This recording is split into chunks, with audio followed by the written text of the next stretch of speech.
Okay. Could you say that again, please? Sunrise in Christianity, we're studying the religion of the Romans. Okay. And none of us that were here last week will ever look at a Christmas tree.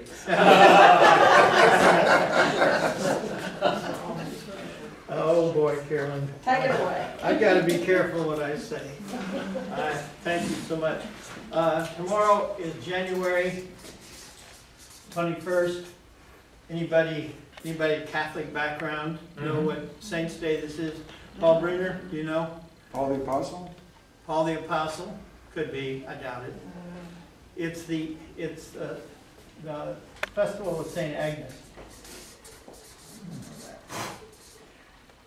So, March 21st, by tradition, and really this is pretty close to the meteorological truth, in the northern hemisphere is the coldest day of the year.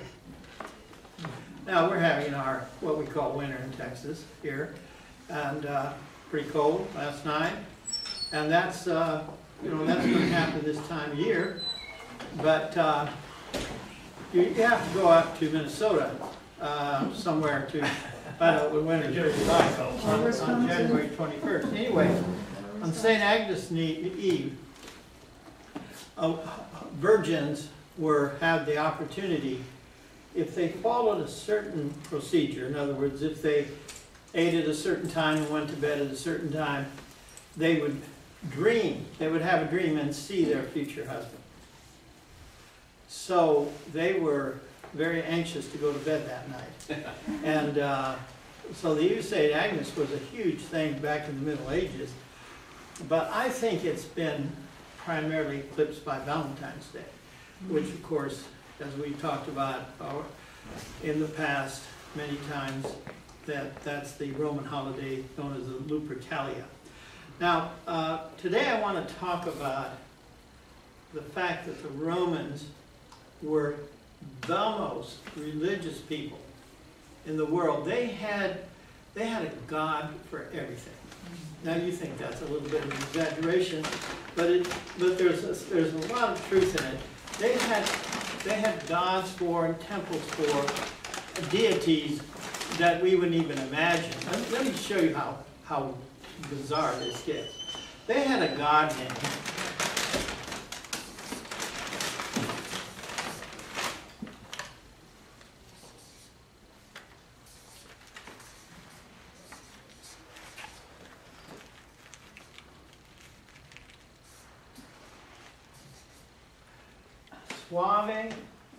Suave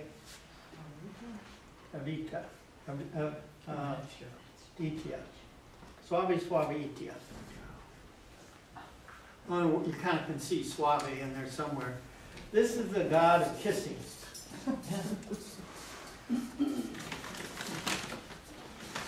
So, very obscure god, only prayed to by somebody who wanted to get a kiss from someone.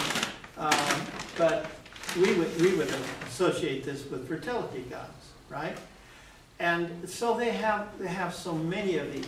For example, they always want victory, so they have a goddess of victory. Her name is Victoria. Oh, Victoria. So they would pray to Victoria for victory, right? And this just goes on and on like this. There's a god for faith, Thetis.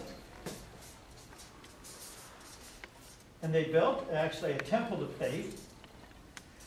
In other words, why is faith so important to them? Faith in their gods, faith in their culture, faith in their country, which is Rome. And so they built a temple to her on the Palatine Hill. And as we said last time, for those who are here, one of the 7 hills of Rome is the Palatine Hill. And it is from which we get the word palace. Because Palatine Hill is loaded with palaces. Palaces either for the aristocracy or palaces for the gods, which we call temples. So there were lots of temples there. They had a one of my favorite temples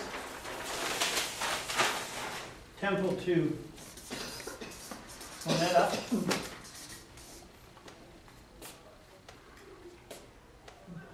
God, right. The goddess of prosperity, Moneta, and of course from which we directly get the word money, monetary. And it is not by coincidence that they had the mint, the printing of money, or printing, that's a bad word, the coinage of money, because they didn't have printed money. They had the coinage of money in the temple of Moneta, which is, I can't remember, it was on the Capitoline Hill. Now in Rome, the Capitoline Hill is by far the most important hill, because this is where the temple of Jupiter was. So if you go to Rome today, the Capitoline Hill is where Mussolini built this fantastic palace. It's kind of this beautiful, looks like a huge wedding cake, right? And so the Capitoline Hill is kind of now obliterated by that. But the Capitoline Hill was the most important. And so the temple of the most important god of all was Jupiter. And then also, among other temples up there, was Moneta. And you just don't think about this. You have a temple to an abstract concept. Prosperity, right? Now we see it in tangible form, but that kind of tangible form evolved from the idea that if you have prosperity, therefore the wealth must come from the temple, rather than the other way around. Today the wealth goes to the temple, right? Some of these churches in Dallas, I mean, they're just like money magnets, right?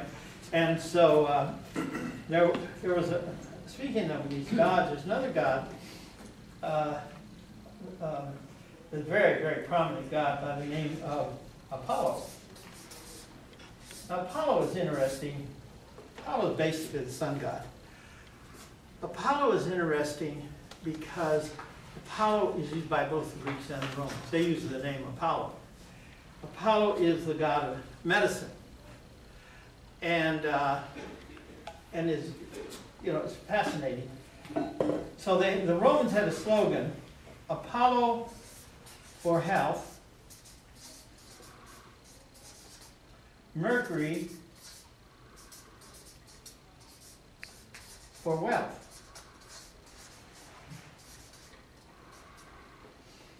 So Apollo had many temples, and Mercury had many temples.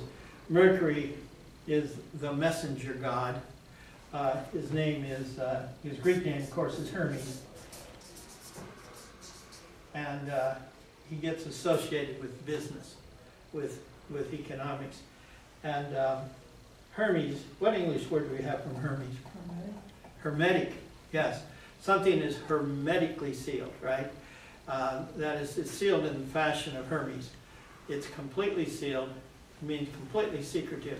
So this is kind of an allusion to the idea that business affairs quite often are secretive, right?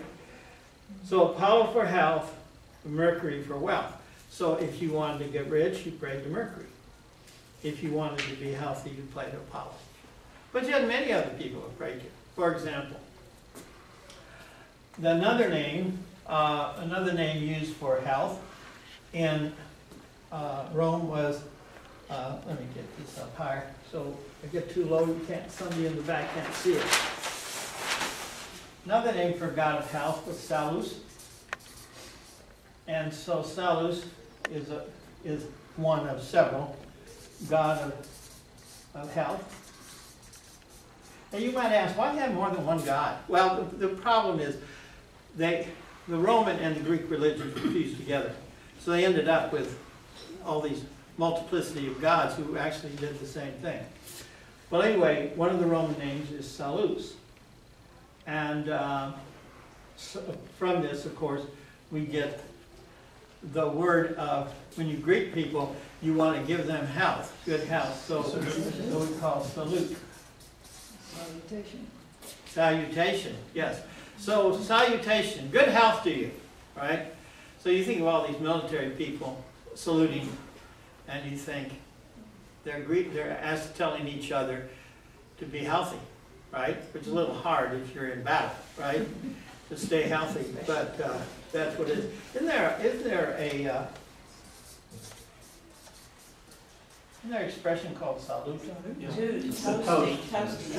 But what language? To your French. French, German, what? French. French? Okay, so you're toasting to your health. So in English we say good health, right? And it's nobody stops and think, we're invoking a Roman god, right? Nobody thinks about these things because the word itself has taken on all the meaning, and it gets disconnected from its original source. Dr. Long and I were talking just before class today about how I get obsessed with word origins. And it's true. It's always true. And I spend a lot of time talking to students about words because if you understand the roots of words, then you can start to put things together that you wouldn't otherwise see the connection. I'll give you a perfect example of this. Let's start with this is a Greek and Latin root, you, all right? Now, what it means is, it means good. Something is good, right? So, can you think of any English words that start with a U? Euphemism. Okay, so I heard several there. Let's start with eulogy. Euphoria. Okay. Now, what does logi mean? Comes from the Greek word logos, right? Which translates in English word. Oh. So eulogy means good word. Now you think about this. John 1:1.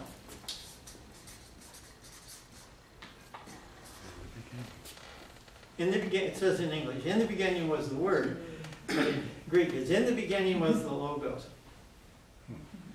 Whoa. And then about 5 verses down, and the logos became flesh and dwelt among us. Boom! Christianity, right? It just all coalesces right there. Now, one first few lines of John, right? In the beginning was the logos. In the beginning was the word. In other words, God and the Word of God are the same thing. In this sense, in this Greek and then later Roman sense, that the power of the Word, right? That God just speaks and it is so.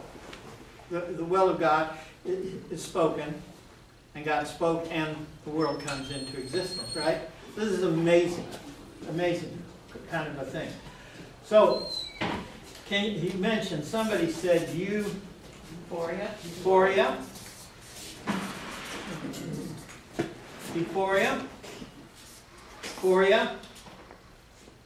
means feeling.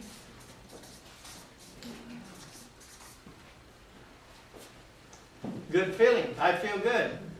I just got an A+ in my philosophy exam. I'm euphoric, right?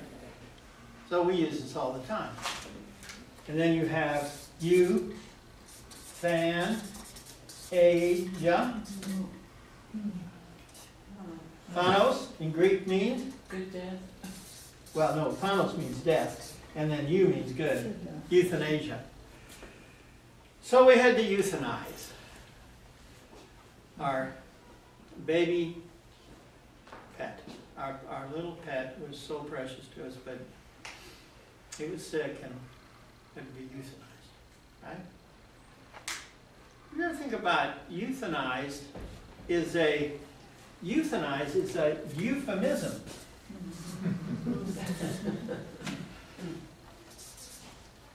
How do you spell is that how you spell it? P-H-E-M? Yeah. Okay, so sound. Stand here. Sound. it sounds good, right? So it sounds so much better to say, boy, we felt so bad that we had to euthanize our pet. Rather than say, we felt so bad we had to kill our pet. Euthanize. See, so euthanized is a euphemism that we use. I mean, we have lots of euphemisms in English. I mean, just thousands, millions. Because we don't want to say the thing itself, so we say something else, right? You ever go up to somebody and say, sir, your dad died. We'll say, sorry, he passed away. Right? What does passed away mean? Euphemism. Right? For death. We don't want to use the word death, so we use these euphemisms. I always tell my students, all advertising is euphemism. It's always the best, the greatest, the most wonderful, the most perfect. Sometimes it's much worse. And then some. A lie. Yeah. Beyond the. Well, yeah, see, a euphemism is just on that edge. It's not a lie necessarily, but it's not really the truth either. Yeah, and so we have this. But you can, if you understand these EU words, you can unlock all of these. For example, at church we have Eucharist. Now, Eucharist, we have the same word in English, charity. Faith, hope, and charity, or faith, hope, and love. Yeah. So this is love. All right? So Eucharist means God's love, the good love of God given to you. Right? We'll say communion sometimes, but if you're Episcopalian, Catholic, Lutheran, you might use the word Eucharist. Then we have, this is really interesting because V is the way the Romans would spell you, but for some reason, the V has survived in one word, evangelical. You know, an angel is a messenger. EV means EU, means good. Evangelical means the good message, right? Now, what's crazy about this is because English is a combination of what two languages? German and French and German. Correct. little Sanskrit. So we can say things the German way, we can say things the French way. And then sometimes we use them together. So evangelical, you say something like this. In French we say to the minister, you're walking out of church, you say, that was a good evangelical sermon, pastor, comma, you really preached the gospel. See, and gospel is go, and spell in German is, in German of course it'd be gut, but in English it becomes go. So it means good, Play. message, or Oh. we say good news, but same thing, message, good news, good message. So the word gospel and the word evangelical are exactly the same word, right? The evangelists were going out and spreading the good news. All right. Now, I'm sorry, Paul, did you say English is German and French, yes. So the Yeah. Latin comes, I've always Through the heard French, English is through a the Romance language, so the Latin comes through the French. That is correct. And the German is the more Teutonic kind of. That is correct. That it has a lot of Latin in it, but not as much. And so when we speak English, we speak primarily German. In other words, all the common words are German, right? But those common German words that we use, they're usually short, and they're usually words that we just use over and over and over. So all the common words, like I eat, I go, I jump, I hit, I run, all the German, right? But all the sophisticated words, not all, but many of them are the French. And it came from the conquering Yeah. of the Celts. No, by the, no, it came from 1066, when we have the Normans invading England, The Normans are Northmen. They're Vikings who had lived in Normandy long enough they start speaking French. So it's called Norman French. And so in 1066 they invade England, conquer England, and force everybody to speak French. Of course, What about the German? How did the German? well, the Germans are already there. Oh, okay. Yeah, the Anglos, the Saxons, the Jutes, they're already living there. And they have been living there already for 500 years. So they're speaking their German. The French come and say, you're speaking French now. We don't want to speak French. So out in the boonies, they continue to speak German. But eventually, through marriage, through contact, through trade, it combines together into this brand new language we call English, which is actually one of the more current, of all the major languages in the world, English is maybe the most current creation. It only goes back 1,000 years. So 1066 is when it started? That's so before 1066, there was no such thing as English. There was only German and French. And so it starts then. And we are still struggling with it because when you fuse German and French together, you come out with very strange things. I just give you a small illustration. Because the French conquered all the military, they were head of the military, and all the military terms are French, but you have this word. Okay. Did I spell it right? Yes. Yeah. Yeah. How do you pronounce this in English? Colonel. Colonel. Colonel. Yeah, which is German. Yeah. Yeah. So what you're trying to do is you're trying to take a French word and make it sound German. Right. This process is called to anglicize. Anglicize. Well, colonel's not really a word in German, though, is it? It's not the word for colonel. No. I mean, K-E-R. No, Okay. but you're trying to Trying make to it pronounce sound. it. You're trying to make it sound because, again, the population, the mass of the population are German, and they want to keep it. They want to keep the German. So, but they have to use these words, right? So they have to use all the military terms, all the political terms, all come from Latin and through French, and so what they do is they use the word, but they anglicize, make it sound more German. And this endlessly goes on for years and years and years and years. Okay, now, all of that to explain that the Romans were very open to and very willing, shall we say, to introduce new religious concepts, new deities, and so on. This is crucial in understanding how Christianity was to be able to come in and plant itself into the Roman world. Now, we talked last time about Alexander the Great. Alexander the Great, extremely important in this process. The next person I want to talk about, of course, is the famous Julius.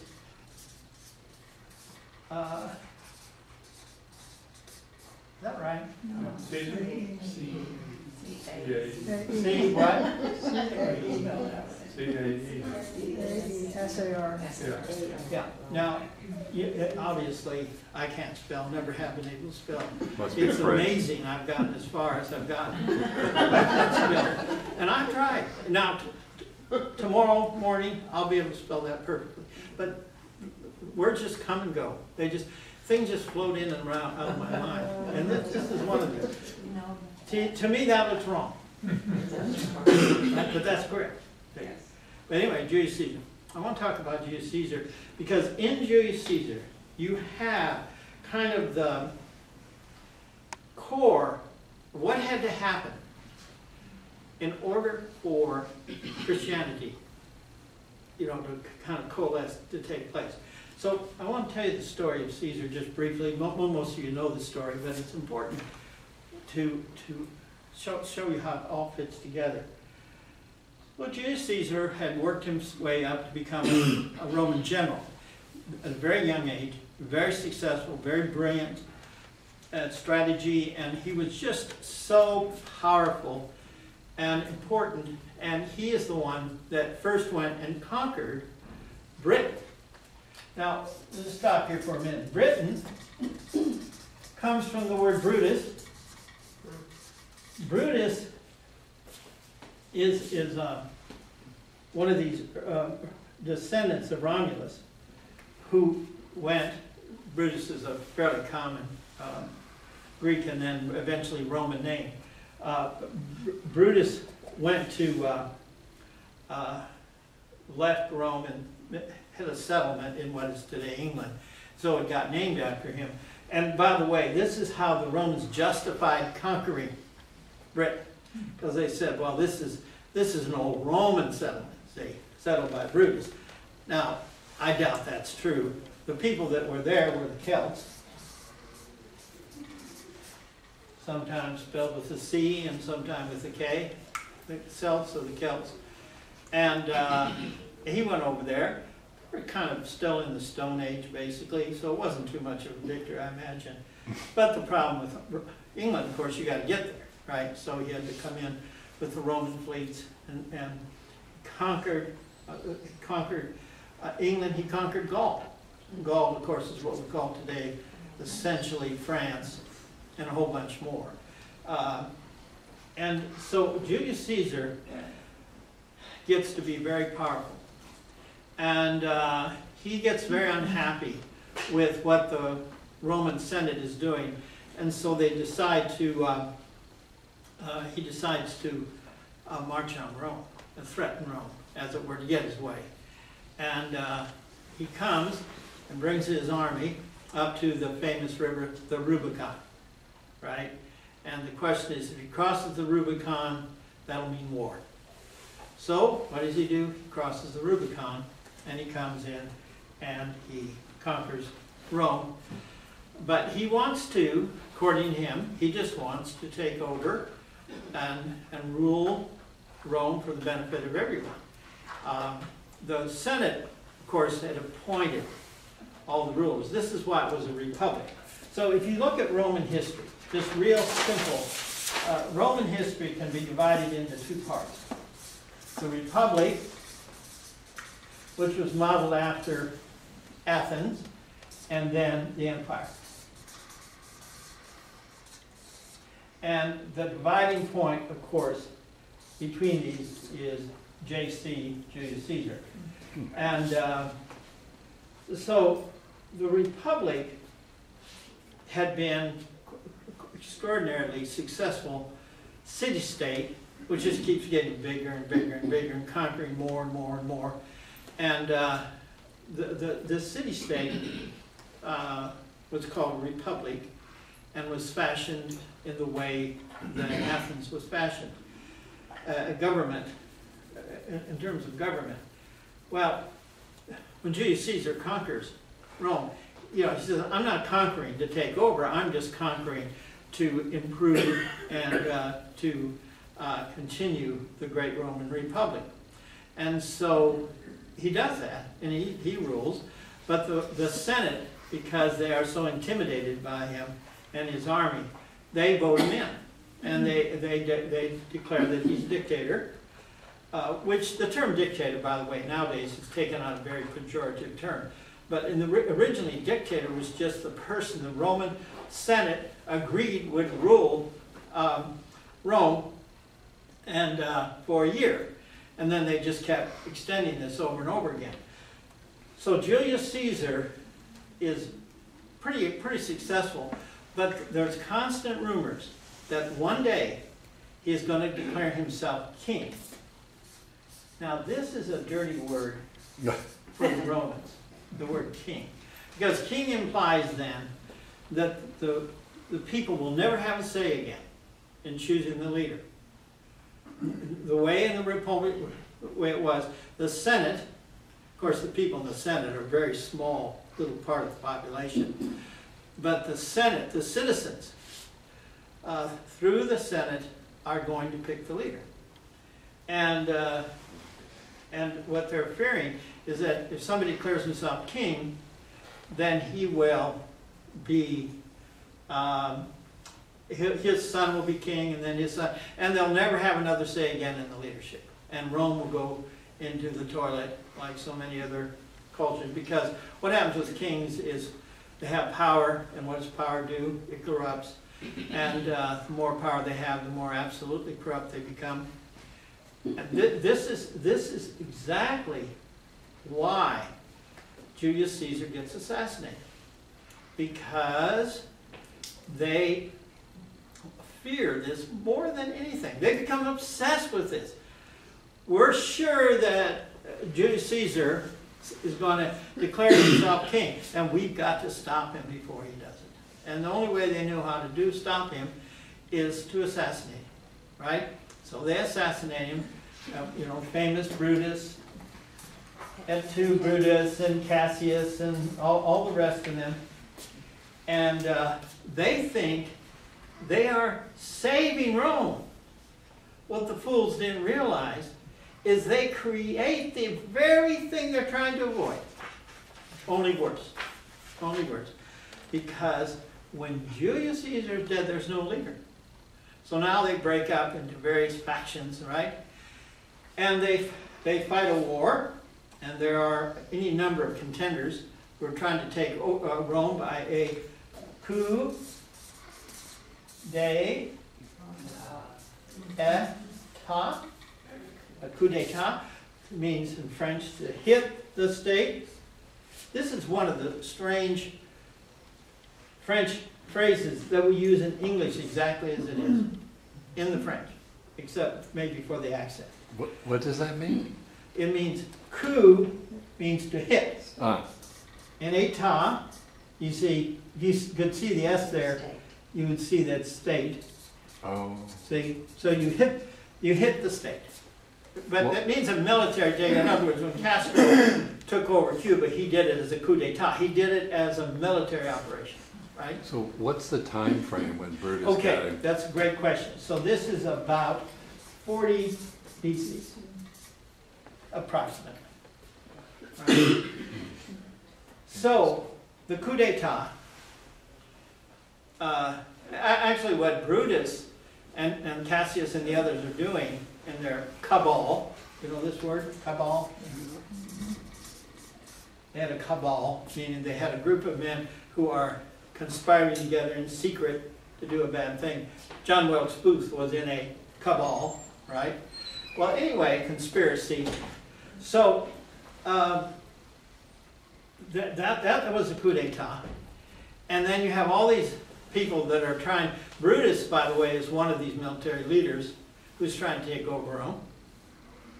And there are a number of others. Among them, you have the famous Mark Antony. And Mark Antony was hooked up with what other famous Egyptian. Her name was Cleopatra. And Cleopatra was a Ptolemy. Well, she in effect was a queen, right? Yeah, Yeah, and that's she what was they a ruled ruler and Egypt. she's a queen, Yeah. and so she is, this really, although you'd think Cleopatra would have helped Mark Antony because she had an army and a navy and all of this, it really hurt him because they saw that as this Egyptian queen coming in and wanted to take over with Mark Antony. She was a Ptolemy, the very last Ptolemy. The Ptolemy was a general of Alexander the Great, and who got Egypt. And then the Ptolemies ruled for about 300 years. And then the last Ptolemy was Cleopatra. And so she and Mark Antony, they're trying to pull off their own coup d'etat. That doesn't work. They're all defeated by a man named Octavius. Now, why did this one guy, how did he conquer Mark Antony, Brutus, Cleopatra, all of them? There's a whole bunch of others. How did he conquer all these? Well, he just right place, right time, had the right strategy. He did everything right. So he becomes, then, by defeating all of them, he becomes the ruler. Now the puzzle is, what title does he take? What title does he take? And he, people say, well, you should crown yourself king. No, can't do that. That'll cause more war. No, we're not going to use that term. So they come up with a new term. They invent a term. Emperor. from which we get the word empire, right? Emperor. What is an emperor? Well, emperor is Roman for kind of a leader, and yet the emperor is not supposed to be a king. Well, that's true in a sense. The emperor's son, only, in a few cases, did become emperor, but in many other cases did not. So what do the Romans get for all their trouble? They get a system which, once an emperor dies, it's usually a bloodbath. And just one bloodbath after another, coup d'etat after coup d'etat. And so that brings us then back to Augustus, who then gave himself a new title. He calls himself Caesar Augustus. Now he's supposedly related in some way to Julius Caesar. But see what happened. This is so strange if you think about it. Julius Caesar becomes a martyr to the Republic, right? And he assassinated him because he was afraid he was going to destroy the Republic. He becomes a martyr to the Republic. So this becomes a great term. So all the leaders from then on, as long as there's a Roman Empire, call themselves Caesar. And it's so powerful it carries over to the Russians, and they call him, the word in Russian for Caesar is Tsar. The word in German, Kaiser. Yeah. Remember the Holy Roman Empire? Roman, get it? See? Julius Caesar? It's funny how all this ties back. So, here it comes. You ready? He rules for about 45 years. A decree went out from Caesar Augustus that all the world should be enrolled. And that enrollment first took place when Quirinius was governor of Syria. Okay?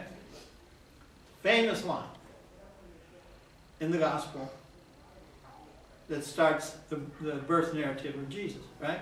A decree went out from Caesar Augustus. Well, there's no decree from Caesar Augustus if he hadn't won, right? But he won and he had the decree, which gets Mary and Joseph to the city of David, which is Bethlehem, so that prophecy can be fulfilled. How incredible this is. And then Jesus spawns a religion after his death, a religion then, which in the beginning is just one of many, many religious movements in the Romans. The Romans had no problem with this. In fact, they encouraged this so long as you gave obedience to the emperor. As long as you didn't threaten the state. If you threatened the state, then you were probably going to get in trouble. But as long as you didn't threaten the state. And so here he comes, the religion of Jesus and of the apostles. And this, ladies and gentlemen, is an extraordinary moment, because if Jesus had been born in a different era, a different time, conditions wouldn't have been right for that religion to grow, right? But the conditions in the empire was particularly open to other religions, because anytime they conquered a country, they were very careful not to destroy or kill the priests, keep the religion, let the people keep worshiping, so long as they gave obedience to the emperor. So here's Christianity. It starts as just a small little thing, few people, and it grows, and it grows, and it grows. And we hear, of course, of the famous persecutions of Christians. The Christians in the Colosseum being eaten by the lions. All of that comes later in the time of Diocletian. Diocletian is way down, 300 years later. And the reason the Christians now start being persecuted is because they get so large they become a threat to the Roman state. And some Christians were not particularly willing to give obedience to the emperor. And so during the time of Diocletian, Diocletian just simply says, Anybody declaring the Christian faith will be executed. So if you, all they had to do is ask you, are you Christian? Yes. Over here. Line up for your crucifixion. And that's why, during that time, many Christians, well, they didn't want to die. And so they'd say, oh, no, that's somebody's giving you bad information. I'm not a Christian. Oh, okay, you're not a Christian, over here. And then later, that became a dispute among Christians. Those who had renounced the faith and then wanted back in, and those who stayed with the faith. And this became a big controversy during the time of Constantine, who, of course, was the first emperor who really favored Christianity. But now, by the time you get to Constantine, you're down 325 AD. Okay. So this is much later. All right, now, how are we doing on time? Not very well. Can you speak, can you go back and say, okay, from Octavius became then Augustus? Yeah, so he calls himself Caesar Augustus. He wants Caesar. Augustus means just the venerated one, like one that is worthy to be venerated. It's audacious, but you know, the Romans, big egos, right? So he didn't think anything about that. And Caesar Augustus. And then from this, of course, the feminine form Augusta. And then you have from Augusta, you have later, if we ever get to him, we're going to get to Augustine. And Augustine, of course, the very last of the church fathers, dies about the year 400. Augustine is so venerated that he is one of the most popular of all the saints. And all over the Roman Catholic world. Well, for those of you that have heard this before, just keep silent. For the rest of you, does anybody know what state capital is that named after? It uses the name Augustine in its diminutive form? Yes, of course you do. Georgia. No, Augusta, Georgia is not the capital, but there is an Augusta, Maine. Right. But it's, again, not after Augustine, it's Augusta. After this, it'd be the female form of this. In Georgia. Georgia. Yeah, No, Florida. Georgia, Florida. the capital. Florida, see that? Huh? Florida's Tallahassee, I think. Yeah, okay. The diminutive form, in language, commonly used words over time almost always get shortened. Commonly used phrases getting shortened over and over again. And so this is what happened. So in England, there was a town where there was a little village where they had a church to St. Augustine, and the local people called it Austin. Oh, okay. And that's where the ancestors of Stephen F. Austin came, was from Augustine, the town of St. Augustine, England. But very few people in Austin probably know this connection. So anyway, That was yeah. Augustine. Austin's family was from Augustine, England, England. where the little village church was Augustine. So they called the village Augustine. Whenever people were just Augustine, they just said Austin. Yeah. And Well, you have certain. The Augustinian monks are called Austin monks, by the way. You know, from his order. But They who's the wear most cowboy hats? famous of all Austin monks? Anybody want to take a shot at this one? You That's might all. know. And who else in here might know? You might know. The most famous Austin friar, because the Augustinians were monks that became friars. And of course, his name was Martin Luther. Ah, right. Martin Luther was an Augustinian friar. Well, can you go back to Augustine? Yeah. You said he was the last of the church Father. fathers? Yeah. What does a church father? Well, the church fathers are all the great men who were responsible for establishing Christianity. Oh, okay. So, you know, start with Mark.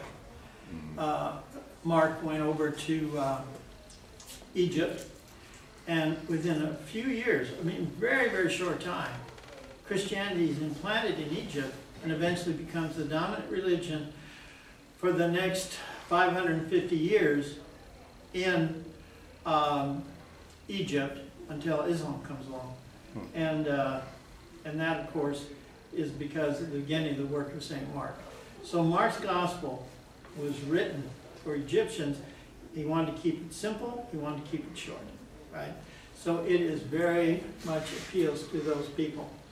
And then Paul and Peter eventually end up in Rome because I guess if you're trying to spread religion, you go to the center. And this whole business about their crucifixion, they probably were crucified, but the question is, why? Well, because Jesus had been crucified, and they are followers of Jesus. And so, I mean, that seems to be the reason they were charged. Because I don't think it mattered to the Romans that much what religion, but Jesus was a known, in quotes, rebel, and that's why he got executed. Well, was it Peter that went to India then, or? Well, or which one went there to? have all these stories of where, you know, people went here and there and everywhere, but on the record, there's this, you know, there's a section of his life that's missing, and there's a story that he went to India. But on the record, Paul is, of course, going through the Greek world, but ends up in the Roman, going to Greek community, but ends up in Rome, and then the same Peter. And so this is how the church in Rome believes it has authority over all other churches, because the keys of the kingdom were given to Peter. Upon this rock I will build my church. Yes? So is the thought that that Jesus was crucified by the Jews or by the Romans? No, by the Romans. Yeah, Romans. the Romans, sure. So the Catholics got it wrong? So the Catholics got what? Got it wrong. They said that the Jews killed Jesus. No, well, no, I think it's, the Gospels are really quite crystal clear on this.